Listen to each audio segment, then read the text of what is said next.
कृष्ण गोविंद रे मुरारी हे नाथ नारायण वासुदेव श्री कृष्ण गोविंद रे मुरारी हे नाथ नारायण वासुदेव श्री कृष्ण गोविंद रे मुरारी हे नाथ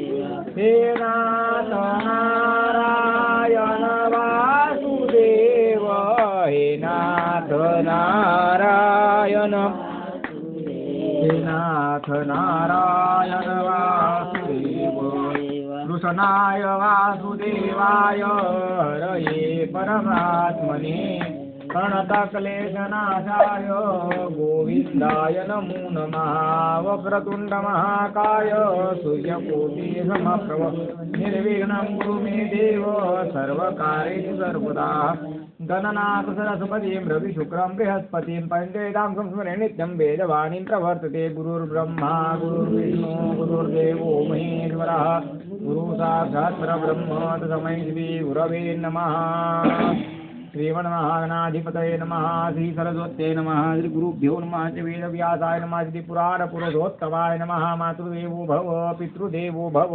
आचार्यदेवो भव अतिथिदेवो भव श्रोता भक्तान श्री पांडुरंग समर्थ दिव्य श्री गरुड महापुराण की जय. श्रोते हो, आपण श्रवण करता दिव्य श्री गरुड पुराण कथा. कथेचा आज दिवस क्रमांक आहे 3 आणि अध्याय क्रमांक आहे 6वा. 7वा अध्याय 7वा अध्याय. 6 अध्यायापर्यंत आपण काल बघितला. 7वा अध्याय. मग काल आपण आल्यानंतर काय बघितलं होतं बरं? कोणत्या कर्माने मनुष्याला नरकाची प्राप्ती होते. मग काय काय सांगितलं होतं? अत्यंत कोप कटुताश्रवाणी दरिद्रता स्वजनेषु वैरम नीच प्रसंग कुलहीन सेवा चिन्नानि देहे नरकात स्थितानाम. गरुडाचे खूप क्रोध करतात, ज्यांची वाणी कटू आहे, जे धनाचा योग्य उपयोग करत नाही, धन असून सुद्धा दरिद्री जीवन जगतात, जे वाईट लोकांची संगत करतात, जे घरात परिवारात आपल्या बहीण भावंडांची वैर भावना ठेवतात, जे घरात परिवारात सेवा करत नाही, म्हाताऱ्या लोकांची वयस्कर लोकांची सेवा करत नाही, जे बलाचा बुद्धीचा धनाचा गैरउपयोग करतात गरुडा, असे महान पाप करणारे लोक निश्चित नरकाला जातात. नंतर काय बघितलं होतं? कोणत्या कर्मांनी कोणते रोग उद्भवतात, कोणत्या कर्मांनी कोणत्या योनीमध्ये जन्म होतो. तेव्हा काय सांगितलं तुम्हाला मी? ज्याने पूर्वी मारिला ब्राह्मण तो क्षयरोग पावे दारुण सुरापान करी जो कयाचे दंतकृष्ण होते सोने तोरिता नखे कुजते जो भोगी गुरुपत्नी प्रति दुष्चर्म गती तया प्रत. गरुडा, असे पाप केल्याने अशा प्रकारचे रोग उत्पन्न होतात आणि व्याधी उत्पन्न होतात आणि पशूंच्या योनीमध्ये जन्म घ्यावा लागतो. कोणाला बगळा बनावं लागतं, कोणाला कावळा बनावं लागतं, कोणाला गाय बनावं लागतं, कोणाला बैल बनावं लागतं, कोणाला मांजर बनावं लागतं, कोणाला बोक्या बनावं लागतं. काल आपण उंदीरची पण गोष्ट ऐकली होती ना. कोणाची बरोबरी करायची नाही, ठेविले अनंते तैसेच राहावे, चित्त असू द्यावे समाधानी. जसं भगवंताने ठेवलंय ना तसं राहावं.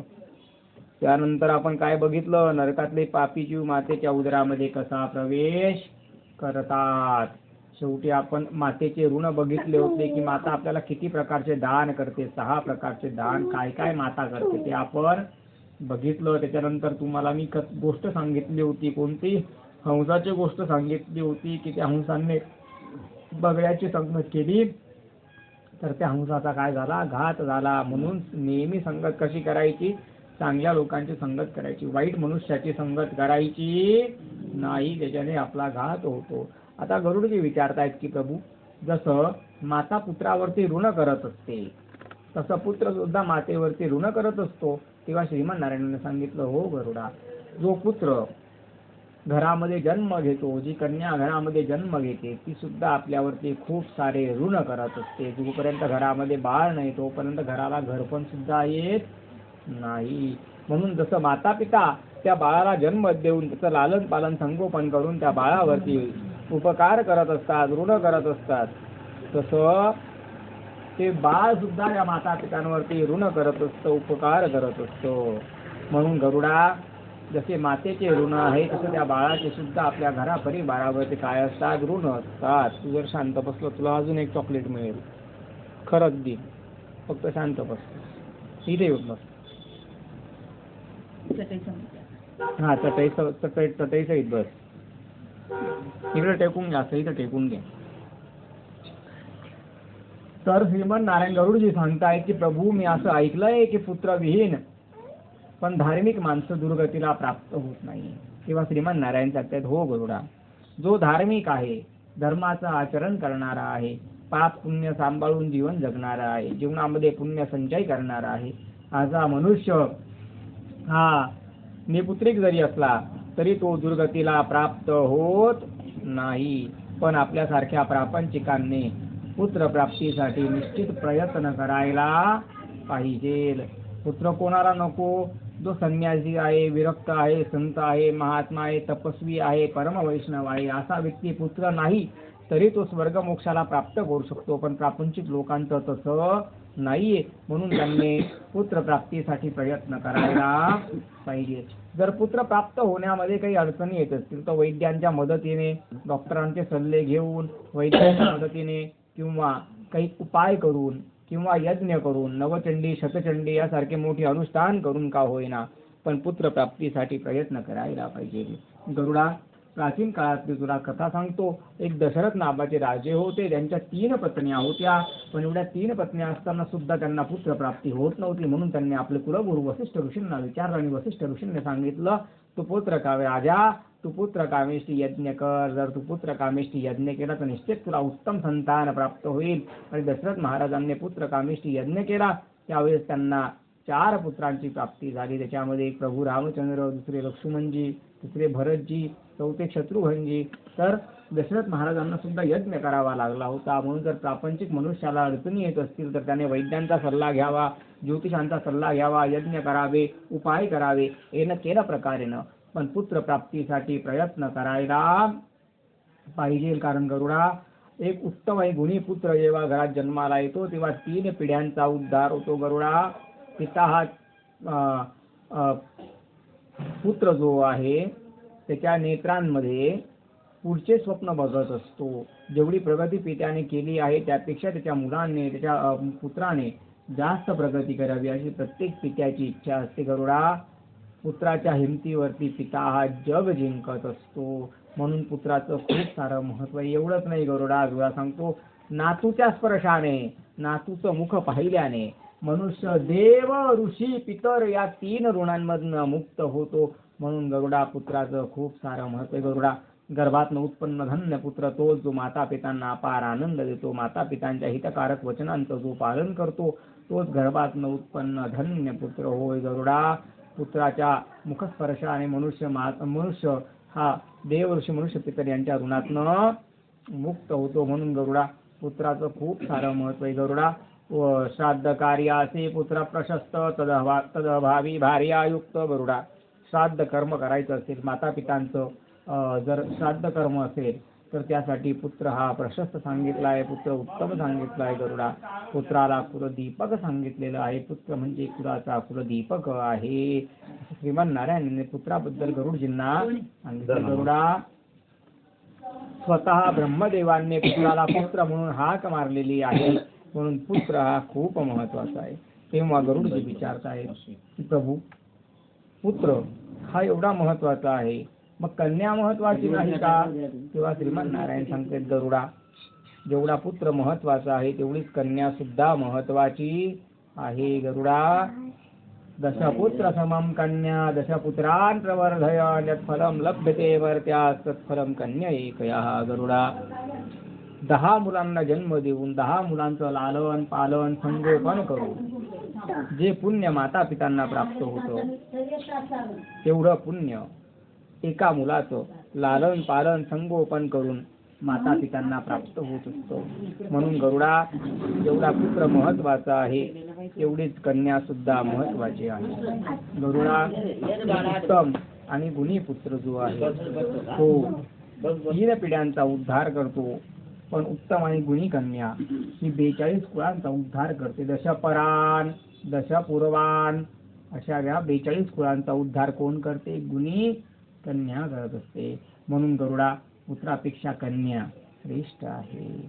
पण गरुडा तुला सांगतो, ज्या वेळेला कन्येचं कन्यादान होत असतं, ते एका गोत्रातनं दुसऱ्या गोत्रात जात असते, ते एका कुळातनं दुसऱ्या कुळात जात असते, त्यावेळी ती एक एक वचन घेत असते, एक एक वचनांना ती वचनबद्ध होत असते.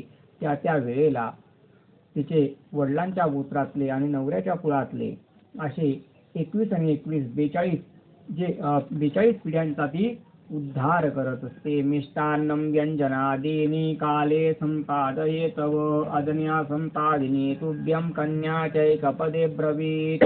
असं ती 7 प्रकारचे वचनं घेते आणि 42 कुळांना तारून येते. गरुडा कितीही उत्तम पुत्र जन्माला तो 3 कुळांचा उद्धार करतो, पण कन्या 42 कुळांचा उद्धार करणारी असते. म्हणून गरुडा पुत्राचं जसं महत्व आहे तसं कन्येचं सुद्धा महत्व आहे. तत्पश्चात गरुडा तुला सांगतो, ज्या वेळेला उत्तम पुत्र किंवा गुणी कन्या घरात जन्माला येते, ते बाळ मोठं होतं, माता पित्यांना अपार आनंद देतं, माता पित्यांना अपार प्रेम देतं. त्यावेळेला गरुडा संपूर्ण कुळ हे पवित्र होतं. बघा, एका बाळाच्या जन्माने, एका कन्येच्या जन्माने, एका पुत्राच्या जन्माने संपूर्ण कुळ काय होतं? पवित्र होतं. जननी कृतार्थ. त्या गुणी आणि उत्तम पुत्राला जन्म देऊन, त्या गुणी आणि उत्तम कन्येला जन्म देऊन माता सुद्धा कृतार्थ होते. त्या मातेचं माता बनणं सुद्धा सार्थक होतं. पोट फाडून त्या बाळाला जन्म देणं सार्थक होतं. फुलम पवित्रम जननी कृतार्थम. वसुंधरा पुण्यवती तेन. वसुंधरा म्हणजे ही भारत माता, ही पृथ्वी माता सुद्धा स्वतःला भाग्यवान समजते, पुण्यवान समजते की अजूनही इथे गुणी पुत्र गुणी कन्या जन्माला येत आहेत. त्याच्यानंतर सांगितलंय स्वर्गस्थिताये पितरोपी धन्य. अरे स्वर्गाला गेलेले आपले पितर जे असतात ना, ते सुद्धा स्वतःला धन्य समजतात. ते सुद्धा स्वतःला धन्य समजतात ज्याच्या घरामध्ये उत्तम पुत्र किंवा उत्तम कन्या जन्माला येते. म्हणून गरुडा पुत्र हा त्याच्या जागेवरती श्रेष्ठ आहे. पुत्र हा त्याच्या जागेवरती महत्वाचा आहे, पण पुत्रापेक्षा सुद्धा महत्व कन्येचं आहे. गरुडा जर कन्या म्हणजे स्त्री जन्माला आली नसती, स्त्री नसती, तर या सृष्टीचं संचलन होऊ शकलं नसतं. एका बाळाला जन्म देण्याचं सामर्थ्य फक्त आणि फक्त स्त्रीमध्ये आहे, ते पुरुषामध्ये नाही. म्हणून गरुडा पुत्रापेक्षा कन्या श्रेष्ठ आणि पुत्र आणि कन्या यांच्यापेक्षा सुद्धा वरती जर सांगायचं म्हटलं तर वृक्ष म्हणजे झाड, वनस्पती, वृक्ष जे आहे ते श्रेष्ठ आहे. कारण कन्या नसली तरी सुद्धा मनुष्य संपून जाईल आणि वृक्ष नसले तरी सुद्धा मनुष्य संपून जाईल. म्हणून कन्येचं प्रवर्धन करायला पाहिजे, संवर्धन करायला पाहिजे, तसं वृक्षाचं सुद्धा संवर्धन करायला पाहिजे. अरे वृक्ष आणि कन्या हे दोघही या सृष्टीरूपी या प्रकृतीचं काय आहे? श्वास आहे, प्राण आहे. म्हणून गरुडा जसं पुत्राचं महत्व आहे तसं कन्येचं सुद्धा महत्व आहे. दशपुत्र समम कन्या दशपुत्रान प्रवर्धनम फलम लभ्यते त्यात फलम कन्या एक. आणि गरुडा तुला सांगतो, मनुष्यांनी या पर्यावरणाचं, या वातावरणाचं सुद्धा रक्षण करायला पाहिजे. अमंत्रमक्षरम नास्ति नास्ति मूलम औषधम अयोग्य पुरुषो नास्ति योजकास्तत्र दुर्लभः. गरुडा प्रत्येक वनस्पती, प्रत्येक वृक्ष या भूमीसाठी फार महत्वाचं आहे, ते आपल्या सगळ्या लोकांसाठी फार महत्वाचं आहे. म्हणून वृक्ष हे लावले पाहिजे, वृक्ष जगवले पाहिजे आणि वृक्ष वाचवले पाहिजे. त्या वृक्षांवरती तरी धरा टिकून आहे. गरुडा तुला पुत्राचं महत्व सांगण्यासाठी मी त्रेतायुगातली, प्राचीन अशी त्रेतायुगातली कथा मी तुला सांगतो. तेव्हा श्रीमन नारायण सांगतायत, गरुडा त्रेतायुगामध्ये वैधीश नावाच्या नगरामध्ये एक सुदेव नावाचे ब्राह्मण राहत होते. या ब्राह्मणांनी पितरांना कव्य अर्पण केलं, देवतांना हव्य अर्पण केलं, गोरगरिबांची मदत केली, नित्य अन्नदान केला, नित्य परोपकार केला, सगळ्या प्रकारचं पुण्य यांनी संचित केलं. हे ब्राह्मण अतिशय तपस्वी होते. संध्या स्नान केल्याशिवाय कधी भोजन ग्रहण करत नव्हते. या ब्राह्मणांनी जीवनामध्ये विवाह केला नाही आणि संन्यास संन्यास आश्रम त्यांनी धारण केला, संन्यास घेतला, विवाह केला नाही. गरुडा जी संपत्ती प्राप्त व्हायची ती संपत्ती गोरगरिबांच्या मदतीमध्ये, गोरगरिबांच्या कल्याणासाठी ते लावून द्यायचे. एक दिवस त्यांच्याकडे एक मनुष्य आला. त्याने सांगितलं, सगळीकडे पाऊस पडलेला आहे म्हणून सगळे लाकडं ओले झालेले आहेत. माझ्या घरामध्ये माझ्या मुलीचं लग्न आहे. हजारो लोक लग्नाच्या उद्देशाने आलेले आहेत. त्यांच्या भोजनाची मी व्यवस्था करू तर करू कशी, कुठेच मला कोरडे लाकडं सापडत नाहीये. तर या सुदेव नावाच्या ब्राह्मणांनी आपला जो सागाचा पलंग होता, ज्याच्यावरती ते निद्रा घ्यायचे, तो पलंग तोडला, त्याचे तुकडे तुकडे केले आणि ते लाकडाचे तुकडे त्या मनुष्याला दिले आणि त्याला सांगितलं, जा हे लाकडं जाळून टाक आणि याच्याने जो स्वयंपाक तयार होईल त्याच्याने तो हजारो लोकांना अन्नदान कर. गरुडा, एवढा परोपकार करणारा ब्राह्मण मी आजपर्यंत भूलोकामध्ये बघितला नाही. पण तुला सांगतो, पुत्र नसल्यामुळे या सुदेव नावाच्या ब्राह्मणांना प्रेत योनीची प्राप्ती झालेली आहे. कारण यांनी जीवनामध्ये विवाह केला नाही, तर जीवनामध्ये विवाहाचं खूप सारं महत्व आहे. विवाहाचं कसं महत्व आहे तर आपल्या मनुष्य जन्मामध्ये किती संस्कार सांगितलेले, 16 प्रकारचे संस्कार सांगितलेले आहे. जन्मापासून ते मृत्यूपर्यंत किती संस्कार होतात, 16 संस्कार होतात. त्यामधला 14वा संस्कार काय आहे, विवाह. विवाह हा 16 संस्कारांपैकी एक संस्कार आहे. म्हणून विवाह संस्कार हा उत्तमरित्या व्हायला पाहिजे. आज आपण लग्न कार्याला इव्हेंट बनवून टाकलेलं आहे ना. आपण मुहूर्त बघत ना, आपण वेळ बघत. वेळ काय, लग्न लावायची वेळ असते 12:35ची आणि लग्न लागतं 1:30 वाजता आणि 2 वाजता. नाही, मुहूर्तांचं महत्व आहे. म्हणून मुहूर्तावरतीच ज्या त्या गोष्टी ज्या त्या मुहूर्तांवरती करायला पाहिजे. त्यातल्या त्यात लग्नाच्या वेळी गुरुजी जे मंत्र म्हणत असतात त्या मंत्रांमध्ये आकर्षण शक्ती असते. ज्याच्या विवाहाचा संस्कार चांगला होतो ना, त्याचा संसार चांगला होतो. ज्याचा विवाहाचा संस्कार चांगला होत नाही, उत्तम होत नाही, त्याचा संसार सुद्धा उत्तम होत नाही. म्हणून आपलं लक्ष गुरुजींच्या वेदमंत्रांकडे असलं पाहिजे. आणि ते वेदमंत्र म्हणजे गुरुजींनी काय घरी बसून लिहिले का, नाही, ते अनाधी काळापासून आहेत. त्या मंत्रांमध्ये तेवढी सामर्थ्यता आहे, तेवढी शक्ती आहे. म्हणून त्या मंत्रांकडे आपलं लक्ष असायला पाहिजे. बाकी गोष्टी सुद्धा महत्वाच्या असतात, पण तो विधी सुद्धा तेवढा महत्वाचा असतो. आज लोक विधीकडे लक्ष देत नाही, तो द्यायला पाहिजे. बघा, 2 पती पत्नी असतात, त्यामध्ये एक पती पत्नीचं सकाळी भांडण होतं, संध्याकाळी एकत्र येऊन जातात.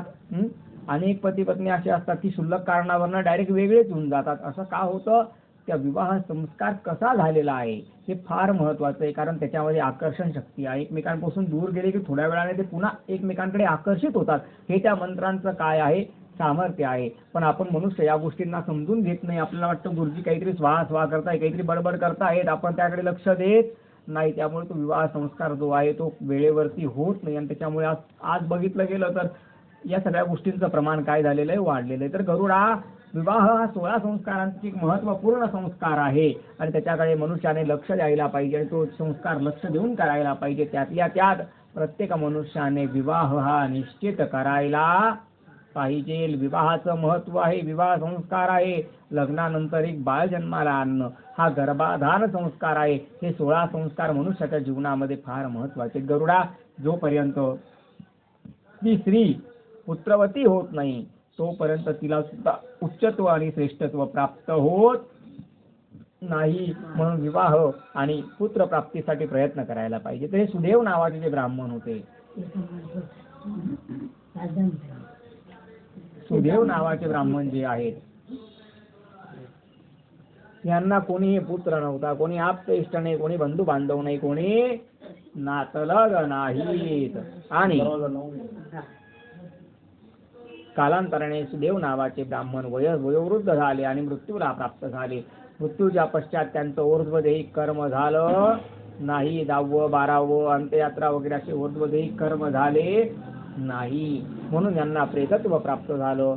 आणि अर्जुनाच्या वंशामध्ये, अर्जुनाच्या कुळामध्ये जन्म पावलेले राजे बब्रुहन अतिशय पराक्रमी, धार्मिक, धाडसी असा हा जो राजा आहे, पायी किंवा शिकार करण्यासाठी निर्जन अशा अरण्यामध्ये गेलेला आहे.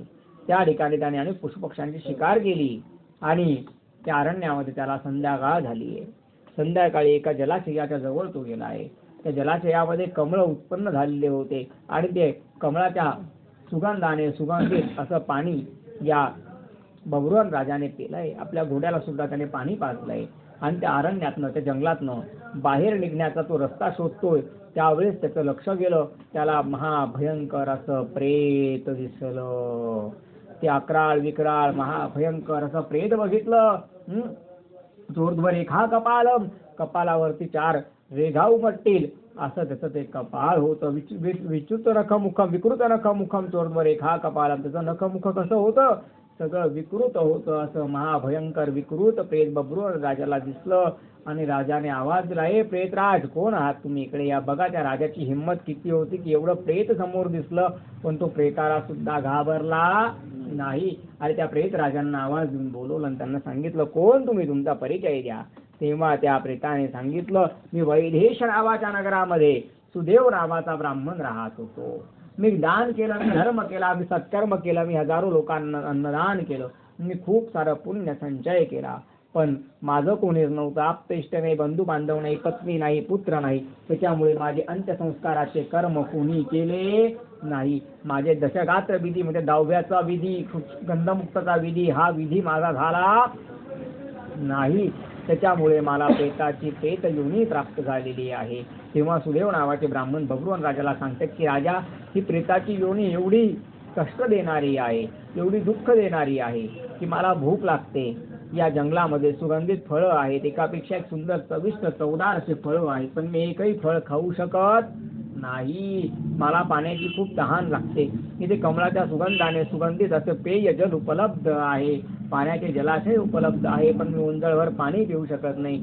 आज 750 वर्ष झाले मी या प्रेताच्या योनीमध्ये भटकतो आहे. माझा उद्धार कर राजा, माझा उद्धार कर. म्हणून राजाला पुन्हा पुन्हा प्रार्थना केली. राजाने त्या सुदेव नावाच्या ब्राह्मणांना सांगितलं की मी अर्जुनाच्या कुळामध्ये जन्मालेलो राजा बब्रुवन आहे, मी तुमच्या उद्धारासाठी निश्चित प्रयत्न करेन. राजा हा सगळ्या वर्णांचा मित्र असतो, पण मला सांगा तुमचा प्रेत योनीतनं मी उद्धार करू कसा. तेव्हा सुदेव नावाचे ब्राह्मण सांगतायत की राजा, तू सगळ्यात पहिल्यांदी जे पौरोहित्य करणारे पुरोहित आहेत त्या पुरोहितांना तू भेट आणि त्या पुरोहितांना सांग की काश्यप गोत्रामध्ये उत्पन्न झालेले सुदेव नावाचे ब्राह्मण जे आहेत त्यांच्या निमित्त सगळ्यात पहिले आपल्याला पालाश नावाचा विधी करायचा आहे. तर पूर्वी पालाश नावाचा विधी आपल्या म्हणजे या भूलोकामध्ये होत असायचा.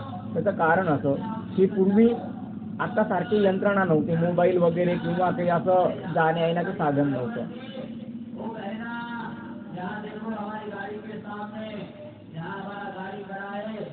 किती वेळ लागेल ना जायला.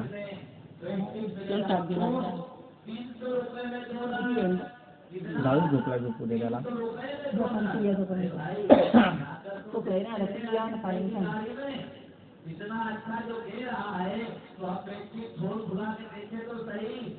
दादा हा, त्या सुदेव नावाच्या ब्राह्मणांनी सांगितलं पालाश नावाचा विधी कर. पालाश नावाचा विधी केव्हा करायचा असतो माहिती तुम्हाला? ज्या वेळेला एखाद्या व्यक्तीचं अनेक वर्षापासून प्रेत मिळत नाहीये आणि तो व्यक्ती मेल्याची बातमी पक्की आहे, त्यावेळेस त्याच्या निमित्त पालाश नावाचा विधी केला जातो. मग पूर्वी बघा तुम्ही राजाच्या सेवेमध्ये किंवा सैन्यामध्ये लढाई करण्यासाठी, व्यापार करण्यासाठी लोक लांब निघून जायचे. अनेक वर्षापर्यंत त्यांचा घराशी संपर्क राहत नव्हता. त्यावेळेस कुठून तरी बातमी यायची, ती बातमी घरापर्यंत पोहोचतच वर्ष 1.5 वर्ष उलटून जायचं. मग त्यावेळेस घरचे लोक काय करायचे, हा पालाश नावाचा विधी करायचे.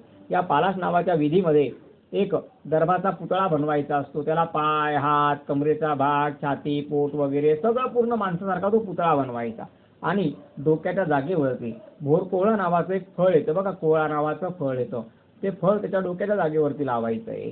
त्याच्यानंतर ते नाक, कान, डोळे कणिकला भिजवून तिचं पीठ बनवायचं, कणिकचा गोळा बनवायचा. त्याच्यापासून तिच्या चेहऱ्याची सगळी रचना करायची, तो चेहरा निर्माण करायचा. कानाच्या जागेवरती खोबऱ्याच्या वाट्या लावायच्या. कान कशी दिसतं आपले खोबऱ्याच्या वाट्यांचं, कानाच्या जागी खोबऱ्याच्या वाट्या लावायच्या. त्याच्यानंतर त्याला पळसाच्या पानांनी काय करायचंय, वेष्टन करायचं. आपली त्वचा कशी असते तसं त्याला सगळीकडे पळसाचे पानं सुईच्या दोऱ्याने काय करायचे, शिवून द्यायचे आणि तो पुतळा असा उत्तम बनवायचा आहे. आणि स्त्री असेल तर योनिस्थानी पिंपळाचं पान सांगितलेलं आहे आणि पुरुष असेल तर लिंगस्थानी गाजर सांगितलेलं आहे. हे सगळं झाल्यानंतर मग ब्राह्मणांच्याच मदतीने ब्राह्मणांना सांगून त्याचा विधी करायचा असतो, त्याचं पिंडदान करायचं असतं, त्याच्या नावाचा आणि गोत्राचा उच्चार करून तिथे 6 प्रकारचे पिंडदान करायचे. नंतर जसं आपण प्रेताला आंघोळ घालतो तशी त्या पुतळ्यालाच आंघोळ घालायची असते. त्यानंतर त्या पुतळ्याला तिरडीवरती ठेवायचं आणि त्या पुतळ्याचंच काय काढायची, अंत्ययात्रा काढायची स्मशानापर्यंत. आणि अग्निसंस्कार कोणाचा करायचा, नाव आणि गोत्र याचं घ्यायचं. आणि अंत्यसंस्कार कोणाचा करायचा, पुतळ्याचा करायचा. कारण प्रेत तो उपलब्ध नाही आहे ना, मग अंत्यसंस्कार कोणाचा करायचा, पुतळ्याचा करायचा. आणि तिथून 10व्या दिवशी 10व्याचा विधी करायचा. 11व्या दिवशी शुद्ध श्राद्ध करायचं. 11.5 महिन्यांचं वर्ष श्राद्ध करायचं. तेव्हा त्या अंत्यसंस्काराचा दोष हा नाहीसा होतो. हे सगळं त्या सुदेव नावाच्या ब्राह्मणाने राजा बब्रुवानाला सांगितलं. आणि बब्रुवान राजाला हे सगळं सांगितल्यानंतर त्यांनी बब्रुवान राजाला सांगितलं, राजा तू हे सगळं कर, पण हे सगळं करत असताना माझ्यासाठी, माझ्या प्रेतत्वाच्या नाशासाठी प्रेताचा प्रेत घट दान करायला विसरू नको. प्रेताचा प्रेत घट सगळ्या प्रकारच्या मंगलाचा नाश करतो, म्हणून तू प्रेताचा प्रेत घट आवर्जून दान कर. राजा, जो या मंगलमय प्रेताच्या प्रेत घटाचं दान करतो त्याला शेकडो दान करण्याची काय गरज आहे. आणि जो शेकडो दान करतो पण या मंगलमय प्रेताच्या प्रेत घटाचं दान करत नाही, तर त्याचे केलेले सगळे दान निष्फळ होतात. म्हणून प्रेताच्या प्रेत घटाचं दान तू निश्चित कर. हा सगळा प्रेताचा आणि त्या बब्रुवान राजाचा संवाद हो तोपर्यंत राजाचं सैन्य, हत्ती, घोडे, पालख्या, रथ, अंबारी, हत्ती हे सगळे सैन्य राजाला शोधत शोधत त्या जंगलामध्ये प्रवेश केला. आणि सगळीकडे आजूबाजूला राजाचा शोध घेत आहे. त्यावेळेस त्या सुदेव नावाच्या ब्राह्मणाने राजाचं सैन्य बघितलं. राजाला सांगितलं, राजन तुमचं सैन्य आलंय आणि तुम्हाला जे काही सांगायचं होतं ते सगळं मी सांगितलंय. तुम्हाला पुन्हा पुन्हा विनंती करतो, माझ्या प्रेतत्वाच्या नाशासाठी निश्चित तुम्ही प्रयत्न करा. तुमच्या प्रयत्नांना भगवंत यश देईल आणि माझं प्रेतत्व निश्चित नाश पावेल. पण माझ्या प्रेतत्वाच्या नाशासाठी तुम्ही प्रयत्न नक्की करा, अशी वारंवार प्रार्थना केली. आणि ते सुदेव नावाचे ब्राह्मण तिथून अदृश्य झाले, दिसेनासे झाले, निघून गेले. राजा आपल्या सैन्यासह आपल्या नगरामध्ये आला. दुसऱ्या दिवशी मंत्रिमंडळाची बैठक त्याने बोलवली. विद्वान कुलपुरोहितांना त्या ठिकाणी बोलवलंय आणि त्या कुलपुरोहितांना सांगितलंय की मी जंगलामध्ये गेलेलो असताना त्या ठिकाणी मला सुदेव नावाच्या ब्राह्मणांचं प्रेत दिसलंय. त्यांनी मला सांगितलंय की माझ्या निमित्त पालाश नावाचा विधी कर. प्रेताची योनी फार कष्टमय आहे, मला प्रेत योनीतनं वाचव, माझा उद्धार कर. म्हणून त्याचा उद्धार मला करायचा आहे. तुम्ही मला पालाश नावाचा विधी करून द्या. उत्तम कथा प्रवक्त्यांना बोलवून त्याने भागवत महापुराण कथेचं आयोजन केलेलं आहे. रोज हजारो लोकांना अन्नदान केलं, शुद्ध श्राद्ध केलं. आणि मग ब्राह्मणांकडनं संकल्प करवून घेतला की मी आतापर्यंत केलेल्या सगळ्या विधींचं, पालाश विधी असेल, अंत्यसंस्काराचा विधी असेल, दशरात्रादी विधी असेल, या सगळ्या विधींपासून उत्पन्न झालेलं पुण्य, रोजच्या हजारो लोकांच्या अन्नदानाचं पुण्य आणि प्रेताचा प्रेतघट दान केल्याचं पुण्य मी या सुदेव नावाच्या ब्राह्मणांच्या प्रेतत्वाचा नाश व्हावा या उद्देशाने त्या सुदेव नावाच्या ब्राह्मणांना ते मी काय करतो, दान करतो, समर्पित करतो. असं जेव्हा त्याने पाणी सोडलं तेव्हा श्रोते हो तुम्हाला सांगतो तिकडे सुदेव नावाच्या ब्राह्मणांच्या प्रेतत्वाचा नाश पावला. बघा एवढं सामर्थ्य आहे या सगळ्या गोष्टींमध्ये. त्या सुदेव नावाच्या ब्राह्मणांच्या प्रेतत्वाचा काय झाला, नाश पावला. प्रेतत्व नष्ट झालं, दिव्य देह त्यांना प्राप्त झाला. त्या सुदेव नावाच्या ब्राह्मण हे बब्रुवान राजाला भेटण्यासाठी आले. बब्रुवान राजाला पुन्हा पुन्हा नमस्कार केला. बब्रुवान राजाला आलिंगन दिलं आणि सुदेव नावाचे ब्राह्मण वैकुंठ लोकाला निघून गेले, स्वर्ग मोक्षाला निघून गेले. आता श्रीमान नारायण सांगतायत, गरुडा नीट लक्ष देऊन ऐक. दुसऱ्याने केलेल्या ऊर्ध्वदेहिक कर्माने प्रेताचा मोक्ष होऊ शकतो.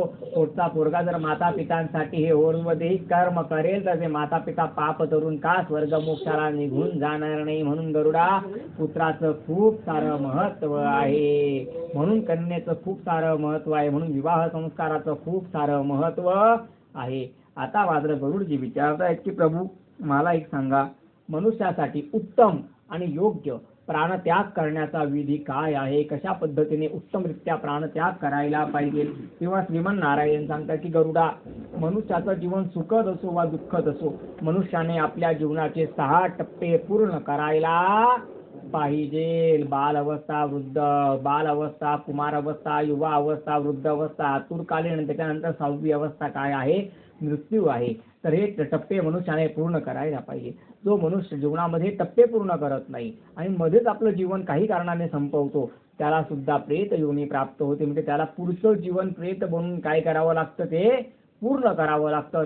ते जीवन पूर्ण झाल्याशिवाय, ते 7 टप्पे पूर्ण झाल्याशिवाय तो नवीन जन्माला येऊ शकत नाही. तेव्हा श्रीमन नारायण सांगते की गरुडा, तुला मी उत्तम आणि योग्य प्राणत्याग करण्याचा विधी सांगतो, जेणेकरून मनुष्याची दुर्गती होणार नाही. सगळ्यात पहिल्यांदा मरणासन्न आतुरकालीन व्यक्तीला उंचावर, काटेवर, बाजावर, पलंगावर असं उंचावरती ठेवायचं नाही. त्याला जमिनीवरती खाली काढून ठेवायचं.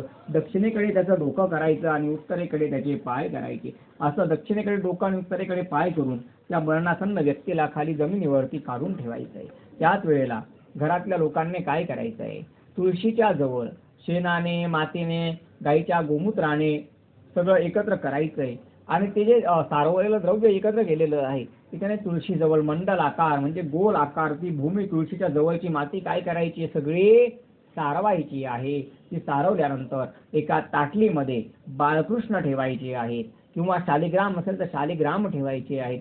एका पेल्यामध्ये दूध, पाणी, थोडीशी साखर असं मिश्रण एकत्र करायचं आहे आणि त्या तुळशीजवळ ते शालिग्राम ठेवल्यानंतर, ते बाळकृष्ण ठेवल्यानंतर तिथे आसन टाकून स्वतः बसायचं आहे आणि त्या शालिग्रामांवरती किंवा त्या बाळकृष्णांवरती चमचा काय करायचे, पळीने आपली संध्येची देव घरातली पळी असते त्या पळीने काय करायचे, पाणी व्हायचंय त्यांच्या मस्तकावरती. आणि ते पाणी वाहत असताना काय म्हणायचंय, नमो भगवते वासुदेवाय नमः. किती वेळेस म्हणायचं, किती वेळेस ते पाणी व्हायचं, 11 वेळेस, 21 वेळेस, 51 वेळेस, 108 वेळेस, कमीत कमी 51 वेळेस किंवा 108 वेळेस तरी ते व्हायचंय. ते वाहताना काय म्हणायचंय, म्हणा सगळ्यांनी माझ्यासोबत, नमो भगवते वासुदेवाय नमः, नमो भगवते वासुदेवाय नमः, नमो भगवते वासुदेवाय नमः, नमो भगवते वासुदेवाय नमः. आणि लग्न झाल्यानंतर काय म्हणायचं, नमो भगवते सासुदेवाय नमः. सुखाचा संसार करायचा आहे तर काय म्हणायचं, नमो भगवते सासुदेवाय नमः. मग संसार कसा होतो, सुखाचा होतो. तर आता हे आपण काय केलं, देवाचा अभिषेक केला आणि देवाचं चरणतीर्थ तयार केलं. ते चरणतीर्थ पुन्हा एका भांड्यामध्ये काढून घ्यायचं, ते झाकून ठेवून द्यायचं. शालिग्राम प्रभूंना किंवा बाळकृष्णाला स्वतः स्नान घालून धुवून पुसून देवघरामध्ये ठेवायचं आहे. त्यांना धूप, दीप, नैवेद्य, तुलसी दल समर्पित करायचं आहे आणि त्या शालिग्राम प्रभूंना किंवा बाळकृष्णांना हात जोडून मनापासून प्रार्थना करायची की प्रभू, तुमच्या चरणतीर्थाचा महिमा परंपार आहे. जो व्यक्ती आमच्या घरामध्ये जन्माला आला आहे, त्याच्या आमच्यावरती एवढे सारे ऋण आहे, तो मनुष्य काही वेळामध्ये आता ध्येय ठेवण्याच्या मार्गावरती आहे. तुमच्या चरणामृताच्या प्राचनाने त्याला वैकुंठ लोकाची प्राप्ती होऊ द्या. सगळ्या कायेने, वाचेने, मनाने झालेल्या पातकांचं क्षमन होऊ द्या. त्याच्यासाठी, त्या आतुरकालीन व्यक्तीसाठी ज्याला आम्ही तुमचं चरणामृत पाजणार आहोत, त्याच्यासाठी स्वर्गाचे द्वार तुम्ही उघडे करून ठेवा. अशी अतिशय तळमळीने, कळकळीने मनापासून भगवान शालिग्रामांना किंवा बाळकृष्णांना प्रार्थना करायची आहे. त्याच्यानंतर ते जे शेणामातीचं द्रव्य तुम्ही बनवलेलं आहे, त्या द्रव्याला घरामध्ये ते आणून दक्षिण दिशेपासून उत्तर दिशेकडे आयताकार म्हणजे गादीप्रमाणे सारवायचं आहे. आणि त्या सारवलेल्या जागेवरती सगळ्यात पहिले पांढरा कपडा टाकायचा आहे. पांढरा कपडा टाकल्यानंतर त्या ठिकाणी थोडासा दर्भ टाकायचा आहे, थोडीशी काळी तीळ टाकायची आहे, तुलसीचे दल टाकायचे आहेत आणि त्यांच्यावरती दक्षिणेकडे डोकं आणि उत्तरेकडे पाय करून त्या मरणासन्न व्यक्तीला त्या ठिकाणी झोपवायचं आहे. त्यानंतर जे भगवंताचं चरणतीर्थ आपण बनवलं होतं ना, त्या चरणतीर्थाने त्यांच्या मुखामध्ये अंगुष्ठ मात्र मुख असा अंगठा त्यांच्या मुखात द्यायचा आहे आणि ते जे चरणामृत आहे ते हातावरती करून अंगठ्याच्या माध्यमातून त्यांना मुखामध्ये प्यायसाठी ते द्यायचं आहे. आणि ते देताना भगवंताला प्रार्थना करायची की या चरणामृताच्या प्राशनाने यांना सद्गती प्रदान हो. भगवान शालिग्राम, भगवान महाविष्णू यांच्या चरणामृताचं महात्म्य तुम्हाला सांगतो. श्रोते हो, अकाल मृत्युहरणम सर्व व्याधी विनाशनम विष्णुपादोदकम तीर्थम पुनर्जन्म न विद्यते. अरे मीराबाई, संत मीराबाई होऊन गेल्या, त्यांना भगवंताच्या चरणामृतामध्ये विष टाकून प्यायला दिलं होतं, ते विष सुद्धा काय बनून गेलं, अमृत बनून गेलं. रे मीरा गिरिधर नाम पुकारी, विष को अमृत किए मुरारी, खुल गए चारों द्वार लेकर नाम तेरा, हो गए भव से पार लेकर नाम तेरा, हो गए भव से पार लेकर नाम तेरा. गरुडा, चरणामृताचं खूप सारं महत्व आहे, म्हणून ते चरणामृत मुखामध्ये प्राशन करायला द्यायला पाहिजे. त्यानंतर गंगाजल असेल तर 2 थेंब 4 थेंब गंगाजल निश्चित प्राशन करायला द्यायचं आहे. गंगाजल नसेल तर साधं घरातलं जे प्यायचं पाणी आहे ते गंगा गंगा म्हणून त्यांच्या मुखामध्ये आपण दिलं तरी सुद्धा गंगाजल प्राशन केल्याचं फल प्राप्त होतं. गुरुजी विचारतायत की प्रभू खरंच गंगा नदीचं एवढं महात्म्य आहे की साधं पाणी जरी गंगा गंगा म्हणून त्यांच्या मुखात प्यायला दिलं तरी सुद्धा त्यांना गंगाजल प्राशनाचं फल प्राप्त होतं. तेव्हा श्रीमन्नारायण सांगतात बाबा रे गंगा नदी काय अशी तशी नदी नाहीये. गंगा नदी वैकुंठ लोकातली नदी आहे आणि ती भागीरथाने मोठी तपस्या करून या भूलोकात जगाचं कल्याण करण्यासाठी आणलेली आहे. जगाचं कल्याण करण्यासाठी ती आणलेली आहे. म्हणून गंगा नदीचं एवढं महात्म्य आहे गरुडा. गंगा नदी नुसत्या स्नानानेच मनुष्याला पवित्र करते असं नाही. गंगा नदी दर्शनाने, वंदनाने, मार्जनाने, स्पर्शाने, नामाने, स्नानाने सगळ्या प्रकारे ती मनुष्याला काय करते? पवित्र करते. घरामध्ये आंघोळ करताना नुसतं गंगा गंगा म्हणून आपण डोक्यावरती पाणी घेतलं तरी गंगा स्नानाचं फल मनुष्याला प्राप्त होतं. एवढं सामर्थ्य गंगा नदीचं आहे. अरे एका मनुष्याला तारून नेण्याची काय गोष्ट आहे.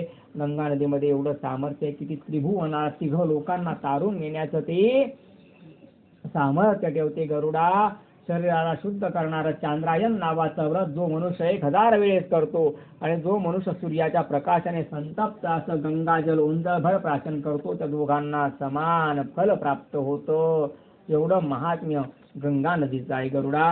ही गंगा नदी ज्याप्रमाणे दुर्गादेवी दुर्गतीचा नाश करणारी आहे, काली कालाचा नाश करणारी आहे, यमुना बुद्धी देणारी आहे, त्याचप्रमाणे गंगा माता सगळ्या पातकांचं क्षमन करणारी आहे. दुर्गा दुर्गती नाशिनी जय जय, काल विनाशिनी काली जय जय. दुर्गा दुर्गती नाशिनी जय जय, काल विनाशिनी काली जय जय.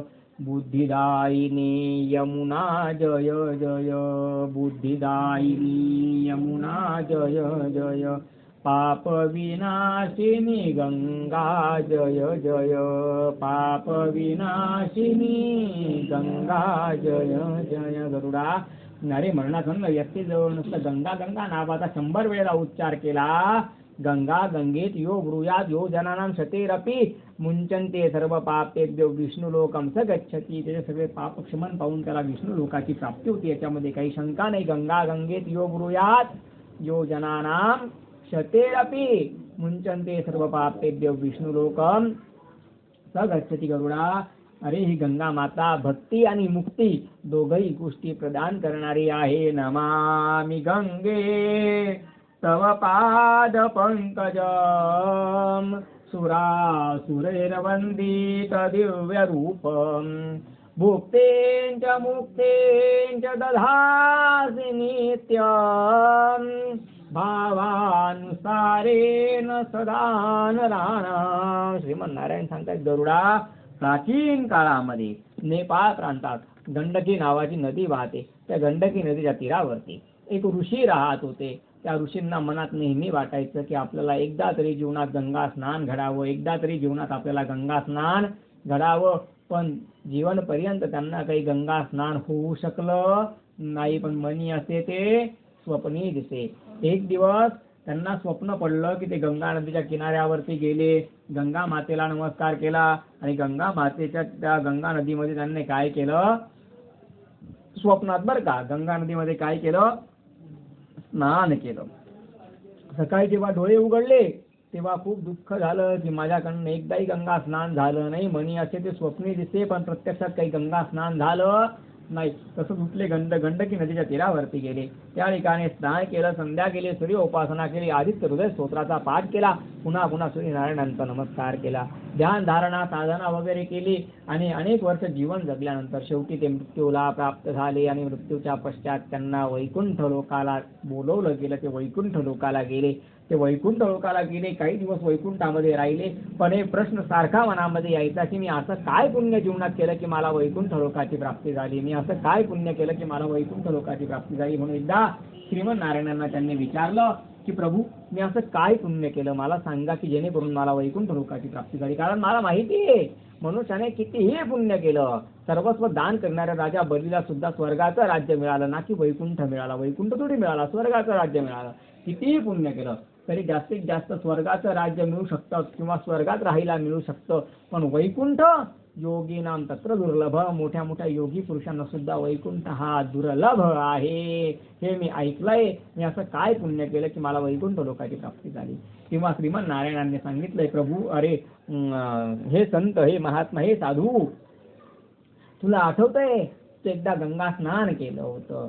हे भूदेव, तुम्ही एकदा गंगा स्नान केलं होतं. तेव्हा त्यांनी सांगितलं ऋषींनी की मी गंगा स्नान केलं नाही, मला गंगा स्नान करण्याची खूप इच्छा होती, पण मी गंगा स्नान केलं नाही, स्वप्नात मला गंगा स्नान घडलं. तेव्हा श्रीमन नारायणांनी सांगितलं, अरे स्वप्नात काय आणि प्रत्यक्ष काय, गंगा ती गंगा, तू स्वप्नात स्नान केलं तरी तिने तुला पावन केलं आणि वैकुंठ लोकाची प्राप्ती करून दिली. होते हो, वेद सुद्धा या गंगा मातेचं स्तुती करताना म्हणतात, विष्णु द्रवेदी ब्रह्मद्रवेदी विख्याते पापम मे हरजान विष्णु पदाब्ज संभूते देवी त्रिपदगामिनी, ब्रह्मद्रवेदी विख्याते पापम मे हर जान्हवी, असं म्हणून वेद सुद्धा या गंगा नदीचं काय करतात, स्तुती करतात. गरुडा तुला सांगतो, ही गंगा नदी अशी तशी सर्वसामान्य नदी नाही रे बाबा, ही चराचर या जगाला पवित्र करणारी आहे, पावन करणारी आहे. ती ब्रह्मदेवांची कन्या आहे.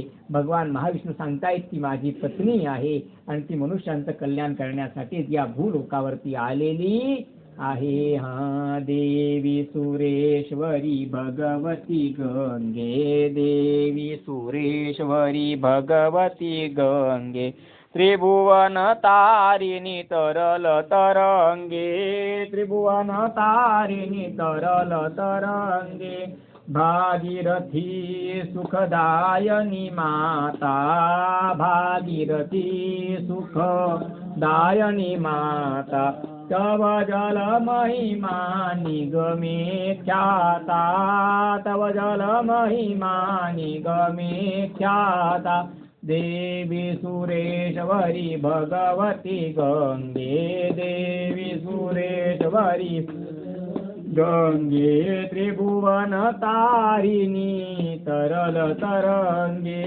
त्रिभुवन तारिणी तरल तरंगे. म्हणून गरुडा गंगा नदीचं थोडंसं जल हे निश्चित प्राशन करायला द्यायला पाहिजे. त्याच्यानंतर गरुडा तुला सांगतो, मुखामध्ये सोन्याचा मणी, मोती, पोळा, पंचरत्न याचा निक्षेप करायला पाहिजे. काही नसेल तर तुलसीचं दल मुखामध्ये ठेवायचं असतं. गरुडा 3 गोष्टी मनुष्याला अंतिम समयात दुर्गतीला जाऊ देत नाही, याची दुर्गती वाचवतात. त्या म्हणजे दर्भ, काळी तीळ आणि तुलसीचं दल. या सांगतो ना ते पण सगळं सांगेल ना तुम्हाला मी. तर या 3 गोष्टी मनुष्याला दुर्गतीपासून वाचवणाऱ्या असतात. दर्भ काय आहे बरं, तर बघा तुम्ही प्राचीन काळामध्ये भक्त प्रल्हादाचे वडील हिरण्यकश्यपू जन्माला आले होते, माहिती का सगळ्यांना. त्यांचा मुलगा प्रल्हाद होता. त्यांनी प्रल्हादाला खूप त्रास दिला, म्हणून त्याला उंबरठ्यामध्ये भगवंतांनी ओढलं. नरसिंह नारायणाने त्याचं पोट फाडून त्याला काय केलं, मृत्यूला पाठवून दिलं, त्याला मृत्यू दिला, बरोबर. म्हणून त्याचा भाऊ हिरण्याक्ष जो आहे तो क्रोधित झाला की या विष्णुदेवाने माझ्या भावाला मारलंय ना, तर विष्णुदेवाला संपवून टाकतो. विष्णुदेवाशी कसं लढायचं, मग ही भूमी जी आहे ती विष्णुपत्नी आहे, म्हणून या भूमीला ओढून त्याने काय केलं, समुद्रामध्ये घेऊन गेला. मग सगळीकडे पाणीच पाणी होतं, म्हणून पृथ्वीला समुद्रातनं बाहेर काढण्यासाठी भगवान श्रीमन नारायणांनी वराह नारायणाचा अवतार धारण केला. आणि वराहाला बघा तुम्ही पुढे 2 सुळे असतात, त्या 2 सुळ्यांमध्ये पृथ्वी धरली आणि पृथ्वी ओढून बाहेर काढली. पण त्यामध्ये काय झालं, हिरण्याक्ष जो होता त्याने भगवंतावरती शस्त्राने प्रहार केला. भगवानने सुदर्शन चक्राने त्याचं मस्तक कापलं. पण या पशुपक्ष्यांच्या अंगावर जर पाणी पडलं तर काय करता, आपलं अंग फडफडतात. गाईच्या अंगावर, बैलाच्या अंगावर पाणी टाकलं, त्या अंग काय करेल, फडफडेल. तर त्या समुद्रात पृथ्वी जेव्हा बाहेर आणली तेव्हा वराह नारायणांनी काय केलं, आपलं अंग जे आहे ते फडफडलं. त्याच्यामधनं काय झालं, ते वराहाचे रोम जे आहे ते समुद्रामध्ये पडले. ते समुद्राच्या माध्यमातून नदीमध्ये गेले, कारण समुद्राला भरती आणि ओहोटी येत असते. तर ती जेव्हा ओहोटी आली तेव्हा ते काय झालं, नदीच्या मार्गातनं ते आजूबाजूला चालले गेले. तर जिथे जिथे प्रभूंचे रोम पडले तिथे तिथे दर्भाची उत्पत्ती झालेली आहे. म्हणून दर्भ भगवंताच्या रोमापासून, केसापासून उत्पन्न झालेला आहे.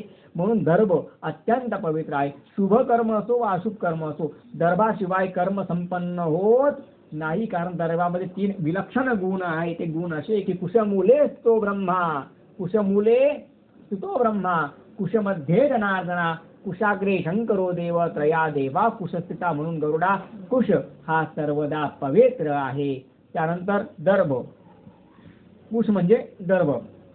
नंतर काळी तीळ, काळी तीळ जी आहे ती भगवान वराह नारायणांच्या घामापासून उत्पन्न झालेली आहे म्हणून काळी तीळ सुद्धा अत्यंत पवित्र आहे, जी पितरांना अत्यंत प्रिय आहे.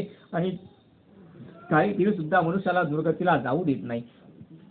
तुलसी दल जे आहे, तुलसी ही विष्णुप्रिया आहे, विष्णू पत्नी आहे, ती पापम्य हर जान्हवी आहे म्हणून तुलसीचं विशेष महात्म्य आहे. आणि तुलसी दल मुखात ठेवल्यामुळे सुद्धा त्या मनुष्याची दुर्गती होत नाही. गरुडा तुला तुलसीचं महात्म्य मी थोडस सांगतो. या दृष्टवा निखिलाग संग समने सृष्वा बभूस पावने तुलसी दर्शन मात्रेन सर्व पाप हता भव. गरुडा तुळशीचं नुसतं नित्य दर्शन केलं तरी सगळं पाप हता भव, सगळं पाप नाश पावतं. गरुडा ज्याच्या घराजवळ तुळशी आहे त्याचं घर घर नाही, त्याचं घरच वैकुंठ आहे. गरुडा ज्याच्या घराजवळ तुळशी आहे त्याचं घर घर नाही, त्याचं घर स्वर्ग आहे. गरुडा ज्याच्या घराजवळ तुळशी आहे त्याचं घर घर नाही, त्याचं घर नंदनवन आहे. गरुडा ज्याच्या घराजवळ तुळशी आहे यमाचे दूत त्या घरामध्ये प्रवेश करत नाही. भूत प्रेत पिशाच यक्ष किन्नर गंधर्व त्या घरामध्ये प्रवेश करत नाही. वाईट शक्त्या अशुभ शक्त्या त्या घरापासून दूर राहतात. म्हणून गरुडा तुळशीचं खूप सारं महात्म्य आहे. गरुडा तुळशीचं एवढं महात्म्य आहे की तुळशीचं रूप जिवंत असलं तरी ते मनुष्याचं कल्याण करतं. आणि तुळशी वाळून गेली तर वाळलेली तुळशी सुद्धा मनुष्याची तारणहार बनते, यात काही शंका नाही. शरीरम दाह्यते एच तुळशी साधिवन्हिना तेजा पुनरावृत्ते विष्णू लोक कथंच. म्हणून गरुडा त्या आधी हरण करणाऱ्या तुळशीचं खूप सारं महात्म्य आहे. गरुडा मृत्यूच्या समाजामध्ये 7 द्वार जे शरीराचे सांगितलेले आहेत त्या 7 द्वारांवरती तुलसी दल ठेवायला पाहिजे. कुठे कुठे तुलसी दल ठेवायला सांगितलेले आहे? 2 नेत्र, 2 कर्ण, 2 नासिकारंध्र, बेग बेजून 4 बेत्रिक 6 आणि मुख 7.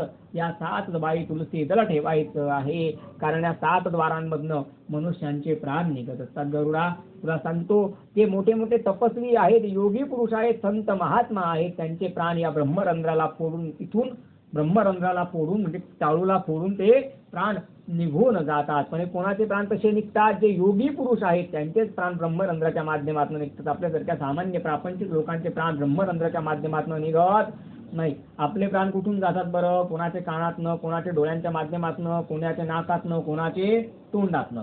या 7 द्वारांमधनं प्राण जातात. कोणाचं तोंड उघडं राहून जातं, कोणाच्या कानामधनं हलकसं रक्त येतं, कोणाच्या नाकामधनं रक्त येतं, कोणाचे डोळे थोडेसे उघडे राहून जातात. म्हणजे समजून जातं आपल्याला की प्राण कुठल्या मार्गातनं गेलेले आहे. आणि जे दुष्ट दुराचार करणारे लोक आहेत, जे पाप संपादन करणारे लोक आहेत, त्यांचे प्राण कमरेपासून खाली जे 2 द्वार सांगितलेले आहेत त्या 2 द्वारांमधनं निघून जातात. म्हणून वरच्या 7 द्वारांमध्ये काय करायचंय गरुडा? तुलसी दल ठेवायचंय. गरुडा या शरीरामध्ये 5 प्रकारचे तत्व आहेत. जोपर्यंत शरीराचे 5 तत्व आहेत तोपर्यंत शरीर चालतं, फिरतं, उठतं, बसतं, जेवण भूक लागते, खाल्लेलं पचतं, कुठपर्यंत? जिथपर्यंत शरीरामध्ये 5 तत्व आहेत तिथपर्यंत. आपल्या शरीरात कोणते कोणते 5 तत्व आहेत बरं? भूमी तत्व. आपल्या शरीरामध्ये कोणते कोणते तत्व आहेत? भूमी तत्व आहे, जलतत्व आहे. पाणी पितो ना आपण सगळे, पाण्याशिवाय जगू शकतो का? नाही. म्हणजे जलतत्व सुद्धा आपल्या शरीरामध्ये आहे. वायू, श्वास आपण घेतो ना ते वायू तत्व आहे. अग्नी, जेवलेलं पचतं, शरीर गरम लागतं, अग्नी तत्व शरीरामध्ये आहे. आणि 5वं सांगितलंय आकाश तत्व. आकाश म्हणजे काय? स्पेस. स्पेस म्हणजे काय? अंतरिक्ष. म्हणजे काय? पोकळ जागा, पोकळी. त्याच्यामुळे त्याला काय म्हणतात? आकाश तत्व. मग आपल्या पोटापासून ते डोक्यापर्यंत काय आहे? सगळं आकाश तत्व शरीरामध्ये भरलेलं आहे. पोट आणि पाठ चिटकलेली का? मोकळी मोकळी ना, मध्ये जे गॅप आहे त्याला काय म्हणतो आपण? आकाश तत्व म्हणतो. तर या 5 तत्वांनी हे शरीर बनलेलं आहे. आणि हे 5 तत्व शरीरातून निघून गेले तर हे शरीर निराधार वृक्षाप्रमाणे धाडकन जमिनीवरती कोसळतं. म्हणून हे 5 तत्व शरीरामध्ये आहे. तोपर्यंत त्या शरीराचा सदुपयोग मनुष्यांनी करून घ्यायला पाहिजे. क्षितिजल पावक गगन समीरा, क्षितिजल पावक गगन समीरा, पंचरचित एक अधम शरीरा, पंचरचित एक अधम शरीरा. गरुडा हे 5 तत्वांपासून बनलेलं अधम असं शरीर असलं तरी ते आपल्याला भगवत प्राप्तीपर्यंत घेऊन जाऊ शकतो. आता श्रीमन नारायण सांगते, गरुडा तुला जन्मापासून मृत्यूपर्यंत मी किती अवस्था सांगितल्या होत्या? मी तुला जन्मापासून मृत्यूपर्यंत 6 अवस्था सांगितलेल्या होत्या. आता मृत्यूनंतर सुद्धा या शरीराच्या किती अवस्था आहेत? 3 अवस्था मृत्यूनंतर सुद्धा आहे. मृत्यूनंतर सगळ्यात पहिल्यांदा हे शरीर कुर्मी कीटकांचं वारूळ बनून जातं. अँटीबॉडीज ज्या आहेत शरीरातून डिकम्पोज करायला सुरुवात करतात. ते कुर्मी कीटकांचं काय बनतं? वारूळ बनतं. त्याच्यानंतर दुसरी अवस्था काय सांगितली? विष्ठा. जास्त वेळ होऊन गेला तर त्या प्रेतामधनं, त्या शरीरामधनं विष्ठेप्रमाणे दुर्गंधी यायला लागते. आणि तिसरी अवस्था काय सांगितलेली आहे? भस्म. आणि त्या संस्कारामध्ये त्याचं काय होतं? शरीराचं सगळं राख होऊन जाते. म्हणजे काय होऊन जातं? भस्म होऊन जातं. आणि भगवान भोलेनाथ उज्जैनचे महाकाल शरीराला कोणतं भस्म लावतात? चिता भस्म. सकाळी सकाळी पहिली भस्म आरतीची होती ती चिता भस्माने भस्म आरती होते. ते भगवान भोलेनाथ सुद्धा मनुष्यांना सांगतात, तू ज्या गोष्टींचा गर्व केला, एवढा अभिमान केला, एवढा गर्व केला, 100 किलोच्या शरीरातनं जेवढी राख निघाली तेवढी राख तर माझ्या भस्म आरतीला सुद्धा पुरली नाही. आणि तू एवढा गर्व कुठल्या गोष्टीचा करत होता? एवढा गर्व तू कोणत्या गोष्टीचा करत होता? आणि सगळ्यात जास्त अभिमान, सगळ्यात जास्त गर्व कोणाला आहे? तर आपल्यासारख्या मनुष्यांनाच सगळ्यात जास्त घमंड आहे, गर्व आहे. हा, अरे मिट्टी के पुतले तुझे कितना गुमान है, माटी के पुतले तुझे कितना गुमान है, औकात क्या तेरी क्या शान है, अरे माटी के पुतले तुझे कितना गुमान है, माटी के पुतले तुझे कितना गुमान है. गरुडा श्रीमन नारायण सांगतात, गरुडा पाण्यावरच्या बुडबुड्यापेक्षा नाजूक या जगात काही आहे का? पाण्यावरच्या बुडबुड्यापेक्षा नाजूक या जगात काही आहे का? काहीच नाहीये. सगळ्यात नाजूक काय आहे? पाण्यावरचा बुडबुडा. श्रीमन नारायण सांगतात, गरुडा पाण्यावरच्या बुडबुड्यापेक्षा नाजूक जर काही असेल तर ते मनुष्याचं जीवन आहे. म्हणून मनुष्याने गर्व करायला नको. गरुडा अशा प्रकारे 5 तत्वांमध्ये विलीन होऊन जातात. आणि अंतिम समयामध्ये ज्याप्रमाणे पक्षाचं घर मुडून गेलं, पक्षाचं घरटं मुडून गेलं तर तो पक्षी नवीन घर बनवतो, त्याचप्रमाणे गेलेला जीव पुन्हा नवीन घरामध्ये प्रवेश करतो. म्हणजे पुन्हा तो मातेच्या उदरामध्ये प्रवेश करतो, पुन्हा मुलाच्या किंवा मुलीच्या रूपाने तो घरामध्ये जन्माला येतो. हे पुनरपि जननम पुनरपि मरणमचं चक्र असंच चालू राहतं. पुनरपि जननम पुनरपि मरणम पुनरपि जननम पुनरपि मरणम पुनरपि जननी जठरे शयनम भज गोविंदम भज गोविंदम भज गोविंदम मूढमते. श्रीमन नारायण सांगतात, गरुडा माता पिताच्या अंतिम समयामध्ये, मृत्यूच्या समयामध्ये पुत्राने थोडं का होईना पण निश्चित दान करायला पाहिजे. अंतिम समयामध्ये केलेलं दान अक्षय दान असतं. गरुडा जो पुत्र माता पितांच्या अंतिम समयामध्ये दान करतो किंवा दान देतो तो स्वर्गातल्या देवतांना सुद्धा वंदनीय ठरतो. गरुडा जो पुत्र माता पितांच्या अंतिम समयामध्ये दान करत नाही असा पुत्र स्वर्गातल्या देवाधिकांना सुद्धा म्हणजे देवी देवतांना सुद्धा निंदनीय ठरतो. म्हणून माता पितांच्या अंतिम समयामध्ये माता पितांच्या निमित्त मनुष्याने अंतिम समयातलं आतुरकालीन दान निश्चित करायला पाहिजे. मग एखाद्या मनुष्याकडनं राहून गेलं असेल, इच्छा होती पण झालं नाही, राहून गेलं, तर मग ते सुतक निवृत्तीनंतर म्हणजे जेव्हा आपण शुद्ध श्राद्ध करतो, गंधमुक्त विधी करतो, त्यावेळेस ब्राह्मणांना दान निश्चित ते करावं. आता गरुडजी विचारतायत की प्रभू मनुष्याला मृत्यू हा निश्चित आहे म्हणे, तेच त्याच्या संबंधित चर्चा चालू आहे. आता गरुडजी विचारतायत की प्रभू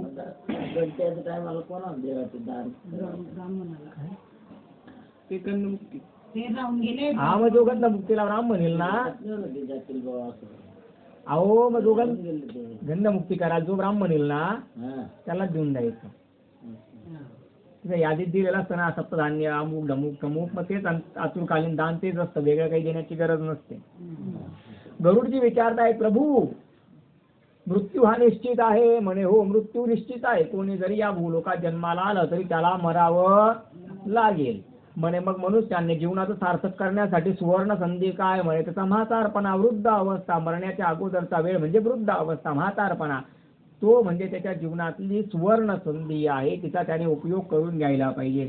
हे जीवन जगतो आपण, याचे 4 टप्पे सांगितलेले आहेत. पहिला टप्पा ब्रह्मचर्य, दुसरा टप्पा गृहस्थ, म्हणजे काय, पहिल्या 25 वर्षामध्ये विद्या अभ्यास कर, शिक्षण कर, खूप सारं ज्ञान अर्जन कर.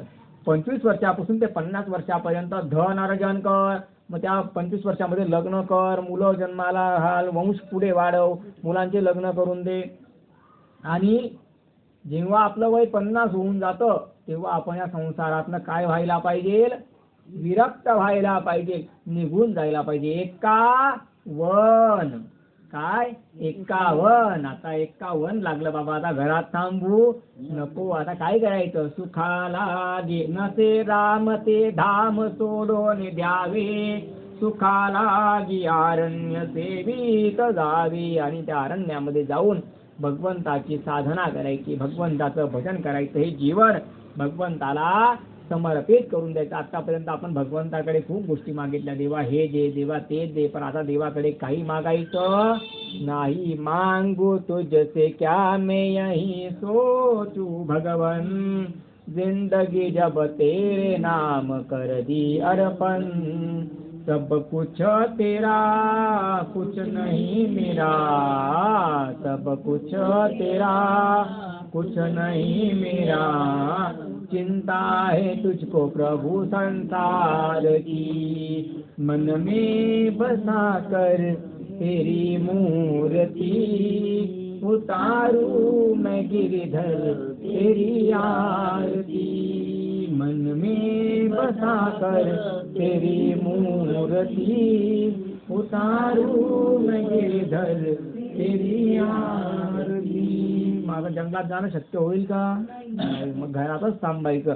संत प्रपंचात लक्ष घालायचं नाही. ते लक्ष कुठे घालायचं, भगवंताच्या नामामध्ये घालायचं. सकाळी 6 ते 9 वेळ ठरवून घ्यायची, रामनामाचा जप करायचा. कसा जप करायचा, हातात माळ घ्यायची नाही, माळ जपाला चित लागणार नाही. माळ जपणं क्रिया आहे आणि सायंटिफिक नियम आहे की मनुष्य क्रिया सतत करू शकत नाही, म्हणून क्रिया नाही करायची.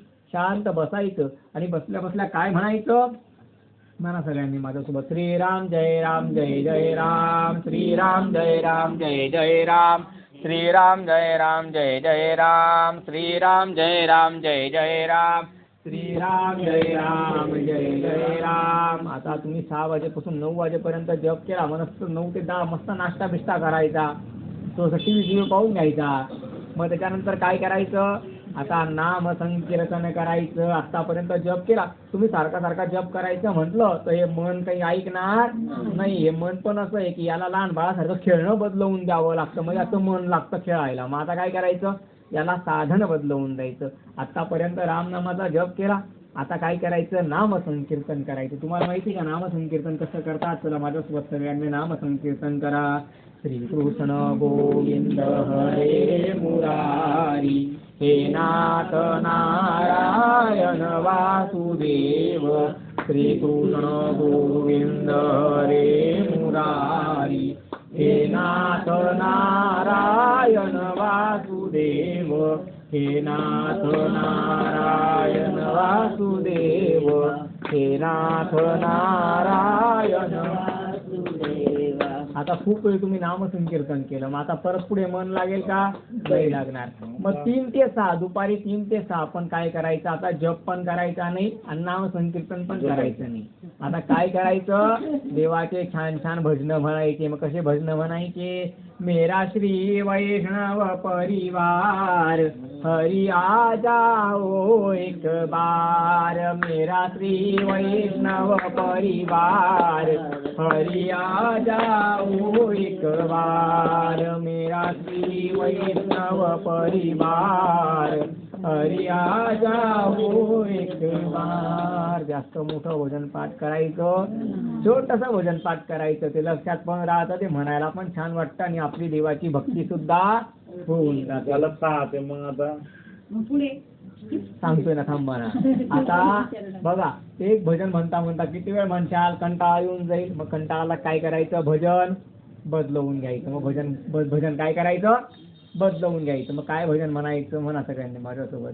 रघुपती राघव राजा राम पतित पावन सीताराम. रघुपती राघव राजा राम पतित पावन सीताराम. सुंदर विग्रह मेघ श्याम गंगा तुलसी शालिग्राम. रघुपती राघव राजा राम पतित पावन सीताराम. रघुपती राघव राजा राम पतित पावन सीताराम. भद्रगिरीश्वर सीताराम भक्त जन प्रिय सीताराम. रघुपती राघव राजा राम पतित पावन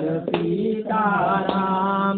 रघुपती राघव राजा राम पतित पावन सीताराम.